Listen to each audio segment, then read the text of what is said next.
ఆందోళనలు కొనసాగుతున్నాయి. ప్రభుత్వ వైఖరికి నిరసనగా విద్యార్థులు ఇవాళ యూనివర్సిటీ బంద్ కు పిలుపునిచ్చారు.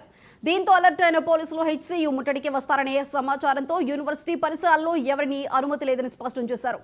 వర్సిటీ భూములను పరిశీలించేందుకు యత్నించిన బీజేపీ ఎమ్మెల్యేలను పోలీసులు హౌస్ అరెస్ట్ చేశారు. కాగా హెచ్సియు వద్ద భారీగా పోలీసులు మోహరించారు.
హెచ్సియు భూములపై విద్యార్థుల ఆందోళనలు కొనసాగుతున్నాయి. అయితే దీనికి సంబంధించి మరింత సమాచారం మా చీఫ్ రిపోర్టర్ శ్రీనివాస్ అందిస్తారు.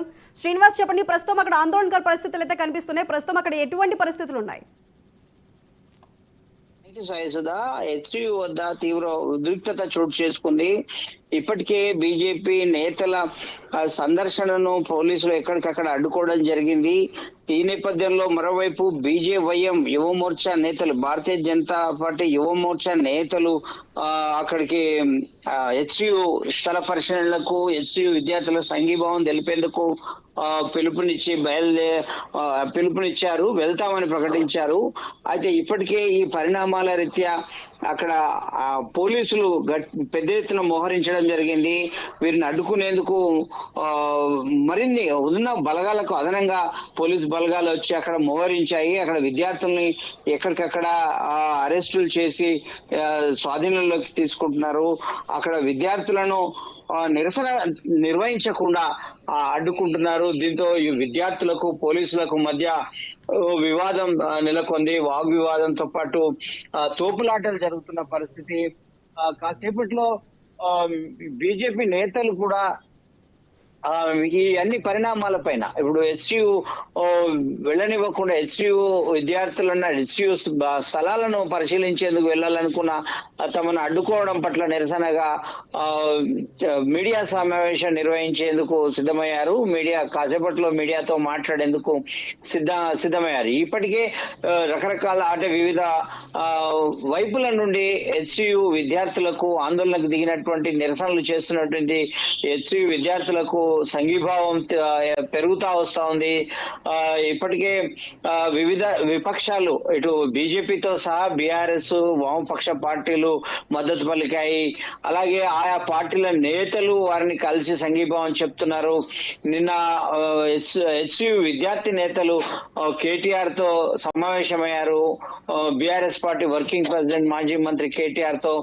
అలాగే ఇవన్నీ అన్ని వైపుల నుంచి మద్దతు రావడం పట్ల ప్రభుత్వం ఒకంత ఆందోళనకు గురవుతున్న పరిస్థితి. ప్రభుత్వ వర్గాల్లో ఎట్లయినా ఈ ఆందోళనలను, ఈ నిరసనలను, వ్యతిరేకతను, ఉద్యమాన్ని కట్టడి చేయాలనే ఒక గట్టి పట్టుతో పోలీసులను రంగంలోకి దింపడం జరిగింది. యూనివర్సిటీ పరిసరాల్లో ఎవరు ఉండొద్దు అనే ఒక ఆదేశాలతో పోలీసులు వ్యవహరిస్తున్నారు. అక్కడ ఉన్న వాళ్ళని అందరినీ అక్కడి నుంచి తరలించే ప్రయత్నం చేస్తున్నారు. ఈ క్రమంలో విద్యార్థులకు పోలీసులకు నడుమ తీవ్ర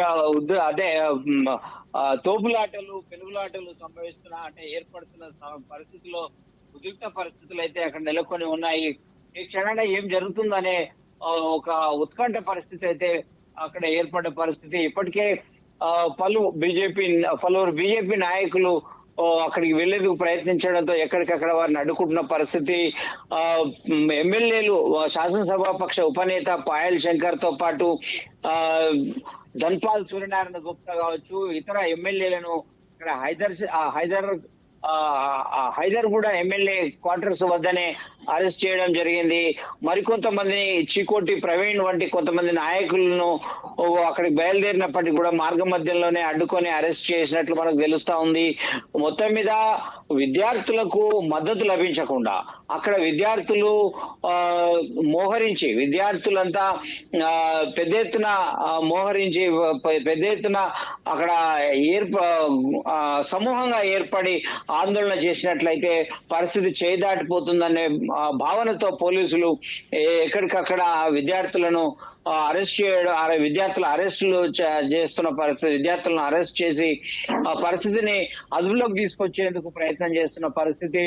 మొత్తం మీద విద్యార్థులు చేపట్టిన ఈ ఆందోళన క్రమక్రమంగా రాజకీయ ప్రాధాన్యత సంతరించుకుంది. కేంద్ర ప్రభుత్వం రాష్ట్ర ప్రభుత్వాల మధ్య ఒక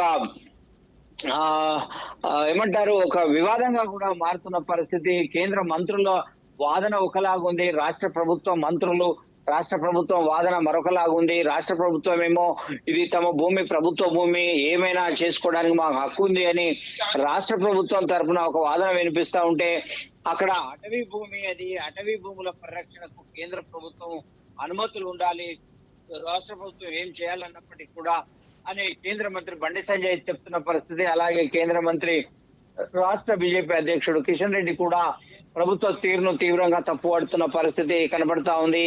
వీటికి తోడు వామపక్షాలు కూడా తమ గళం వినిపించడము, విద్యార్థులకు మద్దతుగా నిలవడం అనేది నిలుస్తుండడంతో ఒక్కసారిగా విద్యార్థులకు ఒక బలం చేకూరింది.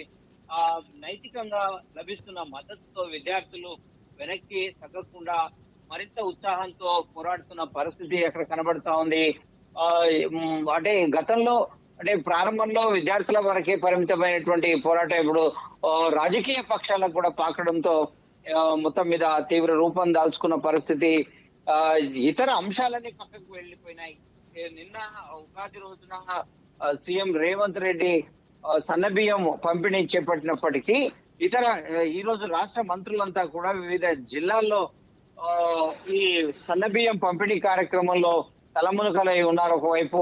మరోవైపు హెచ్సియు భూముల పైన పెద్ద ఉద్యమమే నడుస్తున్న పరిస్థితి ఇక్కడ కనబడుతుంది. ప్రభుత్వం కార్యక్రమాలకు ఇక్కడ విద్యార్థులు చేపట్టిన ఆందోళనలకు విద్యార్థులకు లభిస్తున్న మద్దతుతో పోలీసులు వారిని నిర్బంధించాలనుకుంటున్నా కూడా వారిని కట్టడి చేసే పరిస్థితి, కట్టడి చేయలేని పరిస్థితి కనబడతా ఉంది. పోలీసులు అయితే తీవ్రంగా ప్రయత్నం అయితే చేస్తున్నారు, కానీ వారికి విద్యార్థులకు లభిస్తున్న మద్దతు పరంగా చూసుకున్నట్లయితే పోలీసులు కూడా ఏం చేయలేని పరిస్థితి, ఒక నిస్సాయ పరిస్థితి అయితే కనబడతా ఉన్న పరిస్థితి. మొత్తం మీద సాయి సుధా, ఇది రాష్ట్రంలో ఒక బర్నింగ్ టాపిక్ గా మారిన పరిస్థితి అయితే మనకు కనబడతా ఉంది. ఇప్పుడు ఈ కేంద్ర రాష్ట్ర ప్రభుత్వాలు విద్యార్థులు మొదలుపెట్టిన ఉద్యమం ఏకంగా రెండు ప్రభుత్వాల మధ్య విభేదాలకు దారితీస్తున్న పరిస్థితి అయితే ఏర్పడుతుంది. కేంద్ర ప్రభుత్వము విద్యార్థుల పోరాటానికి మద్దతుగా నిలిస్తే, రాష్ట్ర ప్రభుత్వం మాత్రం తమ భూములను తాము ఎలాగైనా వాడుకుంటాము అనే ఒక పట్టుదలతో వ్యవహరిస్తున్న పరిస్థితి కనబడతా ఉంది. సాయి సుధా. శ్రీనివాస్, అయితే ఇప్పుడు హెచ్సియు భూములకి సంబంధించి వాటా ఫౌండేషన్ హైకోర్టులో పిటిషన్ వేసింది. అయితే అత్యవసర పిటిషన్ గా స్వీకరించి రేపు విచారణ జరిగే అవకాశం అయితే కనిపిస్తుంది. దీనికి సంబంధించి అప్డేట్స్ ఏంటి, నెక్స్ట్ ఏం జరగబోతుంది? ఖచ్చితంగా సాయి సుధా, ఇక్కడ ఉన్నటువంటి పచ్చదనం కావచ్చు, పర్యావరణానికి ఎవరైనా ముచ్చట ముగ్ధులు కావాల్సిందే. నేను కూడా గతంలో అనేక సార్లు హెచ్సియుకు వెళ్ళడం జరిగింది, అక్కడ ఉన్న ఆ వాతావరణాన్ని చూడడం జరిగింది ప్రత్యక్షంగా.